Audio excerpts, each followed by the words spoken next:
Halo anak-anak kelas 6, senang sekali berjumpa kembali di dalam pertemuan kedua dalam pembelajaran agama.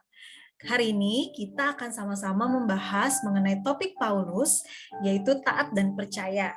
Nah, untuk mengawalinya, Ibu Priska mau mengajak kalian semua untuk membaca di dalam Kisah Para Rasul 6 ayat 8-15. Yuk, kita lihat apa saja yang akan kita pelajari di dalam pembelajaran kali ini. Selamat datang, kalian masih bersemangat kan untuk mengikuti sesi belajar yang seru ini? Nah, anak-anak, Ibu Priska kali ini akan memberikan kalian waktu untuk membaca Kisah Para Rasul 6 ayat 8-15. Ibu memberikan kalian waktu 5-7 menit ya untuk kalian membaca terlebih dahulu.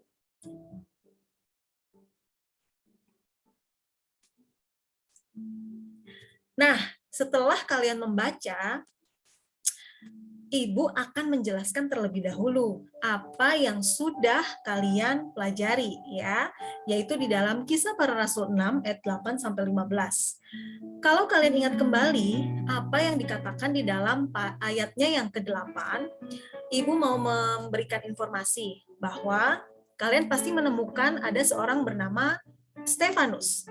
Siapakah Stefanus? Stefanus adalah seorang tokoh yang sangat mengagumkan. Dia memenuhi karunia dan kuasa dalam menjalankan tugas pelayanannya. Pelayanannya mengundang takjub sebagian orang, tetapi justru hal itu membuat sebagian besar kelompok lain itu menjadi marah karena melihat keberhasilan yang dimiliki oleh Stefanus.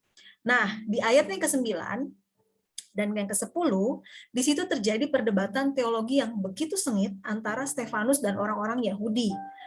Mereka tidak mampu mengalahkan pendapat Stefanus yang penuh dengan urapan roh, sehingga mereka berusaha untuk mencari-cari tuduhan-tuduhan palsu yang mereka berikan bagi Stefanus dan menghasut para tua-tua dan ahli Taurat untuk menyeret Stefanus ke pengadilan.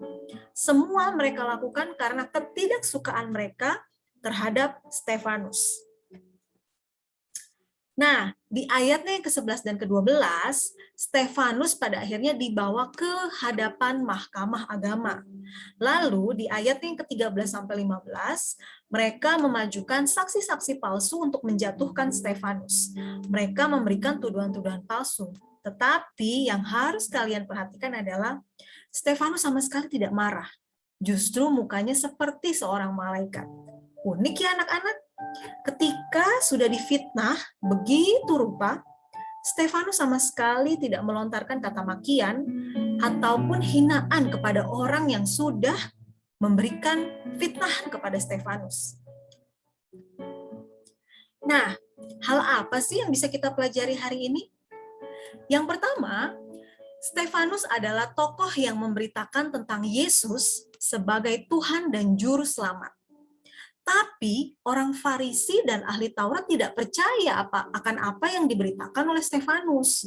Justru semakin banyak orang ya yang percaya akan Yesus.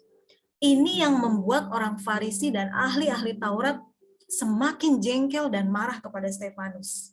Ya. Dan yang kedua, coba kamu pikirkan. Kenapa ya?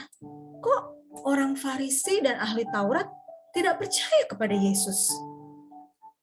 Karena mereka tidak percaya kalau Yesus yang lahir dan datang itu Yesus yang lahir dan datang dari kota kecil seperti Galilea, tidak mungkin dia adalah seorang Mesias. Karena Mesias yang mereka pikirkan dan mereka mimpikan adalah seseorang yang berasal dari kalangan yang besar dan kuat, baik secara ekonomi maupun politik, sehingga dapat memerdekakan bangsa Yahudi dari tangan penjajah bangsa Romawi.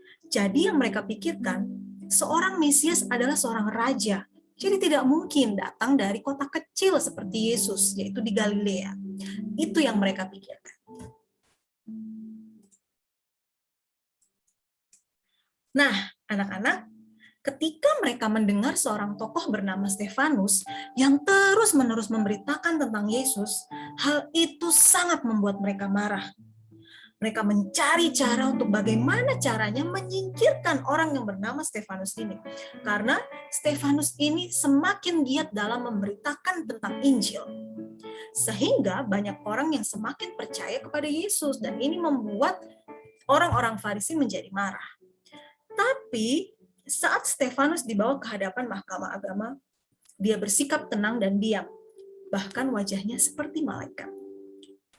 Nah, anak-anak, kalian harus belajar ya dari tokoh seorang Stefanus, di mana betul-betul ketika dia dihina, difitnah oleh karena Yesus Kristus, dia sama sekali tidak membalasnya. Hal ini sama seperti apa yang Yesus alami.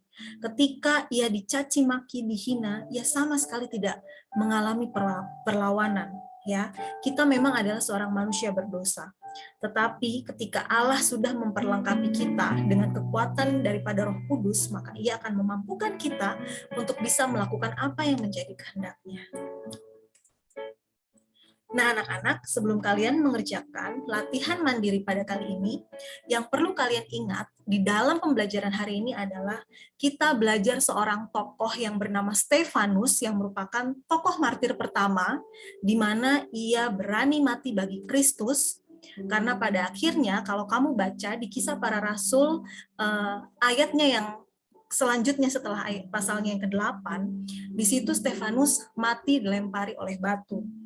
Ya, karena dia membela Tuhan, karena dia mengagungkan nama Tuhan, dan banyak orang yang tidak suka dengan dia.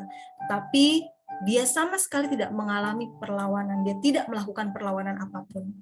Dan biarlah kita boleh belajar dari tokoh martir pertama yang tentunya bukan hebat dan kuatnya Stefanus ya anak-anak, semua hanya karena Allah, semua hanya karena Yesus Kristus yang mengizinkan Stefanus boleh mengalami siksaan yang luar biasa, tetapi nama Tuhan tetap dipermuliakan. Nah anak-anak, Ibu Priska akan memberikan kalian waktu untuk mengerjakan latihan mandiri. Apa itu latihan mandirinya? Kalian akan membaca kembali di dalam Kisah Para Rasul 6 ayat 8-15. Setelah itu, tuliskan 5 hal yang kalian pelajari dari apa yang sudah kalian baca. Nah, setelah itu, hasil kerja kalian difoto, ya, kalian kerjakan di dalam buku tulis agama, difoto lalu diupload ke Google Classroom setelah selesai menuliskan 5 hal yang kalian pelajari. Nah, jangan lupa, kalian memiliki waktu untuk menuliskan apa yang sudah kalian pelajari selama 10 menit. Setelah itu, kalian akan membagikannya di dalam tatap muka melalui Zoom pukul 10.30 nanti. Pada saat sesi tatap muka, kalian juga bisa menanyakan hal-hal yang kalian kurang pahami.